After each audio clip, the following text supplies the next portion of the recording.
मन की असली शांति और अंदरूनी आजादी ये कैसे मिलती है? चलिए आज बात करते हैं जैन धर्म के उन 5 व्रतों की जो हमें इसी रास्ते पर आगे ले जा सकते हैं। देखिए, ये सवाल तो सदियों पुराना है ना? और जैन धर्म के पास इसका एक बहुत ही कह सकते हैं सीधा और साफ जवाब है। असल में जैन धर्म का जो लक्ष्य है वो है जिन बनना। और जिन का मतलब होता है विजेता। मतलब वो इंसान जिसने अपने अंदर के प्रेम, घृणा, सुख, दुख इन सब पर जीत हासिल कर ली हो। तो चलिए इसे थोड़ा और समझते हैं। देखिए, जैन धर्म का जो सबसे बड़ा लक्ष्य है वो है मोक्ष, यानी जन्म और मृत्यु का ये जो पूरा चक्कर है, इससे हमेशा हमेशा के लिए मुक्त हो जाना और शाश्वत आनंद को पाना। और ये सिर्फ कोई किताबी बात नहीं है, ये जीने का एक बहुत ही प्रैक्टिकल तरीका है। ये 5 सिद्धांतों पर टिका है जो हमारी आत्मा को शुद्ध करते हैं और कर्मों का बोझ धीरे धीरे कम करते जाते हैं। तो इस आध्यात्मिक सफर के लिए कौन से 5 सबसे जरूरी औजार हैं? आइए अब उन्हीं 5 व्रतों से मिलते हैं। और पता है, जैन धर्म की एक बहुत ही खास बात ये है कि ये सबके लिए रास्ते बनाता है। जो साधु और साध्वी हैं वो महाव्रत का पालन करते हैं। ये बहुत ही कड़े नियम हैं। और हम आप जैसे जो गृहस्थ हैं वो अणुव्रत का पालन कर सकते हैं, जो हमारी रोजमर्रा की जिंदगी के हिसाब से बनाए गए हैं। चलिए अब आते हैं उन 5 मूल व्रतों पर जो जैन दर्शन की वेरिटेबल नींव हैं। एक एक करके इन्हें समझते हैं। सबसे पहला और सबसे जरूरी, अहिंसा। इसका मतलब सिर्फ शारीरिक हिंसा नहीं है, बल्कि मन से, वचन से और कर्म से किसी भी जीव को, वो चाहे कितना भी छोटा क्यों ना हो, कोई तकलीफ ना पहुंचाना।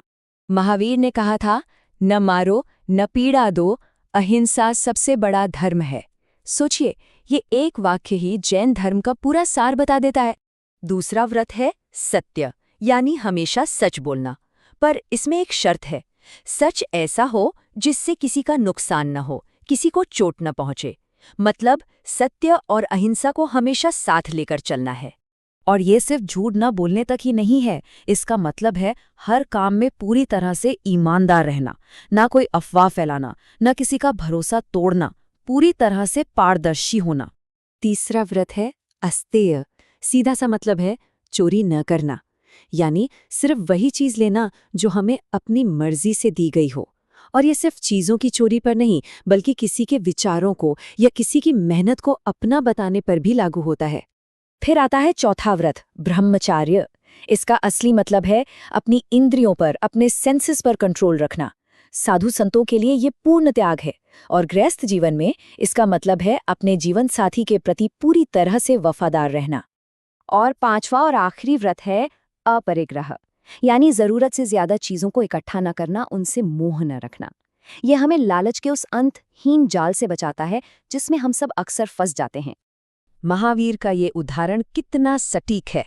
वो कहते हैं कि अपरिग्रह हमारे मन को ठीक वैसे ही काबू में रखता है जैसे एक छोटा सा अंकुश एक विशाल हाथी को नियंत्रित कर लेता है। तो सवाल ये उठता है कि क्या ये हजारों साल पुराने सिद्धांत आज की मॉडर्न दुनिया में भी काम करते हैं? आपको जानकर शायद हैरानी हो कि ये आज पहले से कहीं ज्यादा जरूरी हो गए हैं। पता है, अपरिग्रह के इसी सिद्धांत ने महात्मा गांधी को भी बहुत प्रभावित किया था। उनका जो ट्रस्टीशिप का दर्शन था कि अमीर लोग अपनी संपत्ति के मालिक नहीं बल्कि समाज के ट्रस्टी हैं, वो यहीं से प्रेरित था।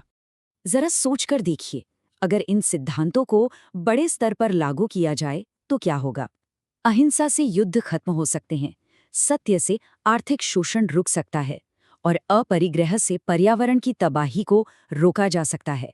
खास तौर पर अपरिग्रह, यानी जरूरत भर ही लेने का सिद्धांत।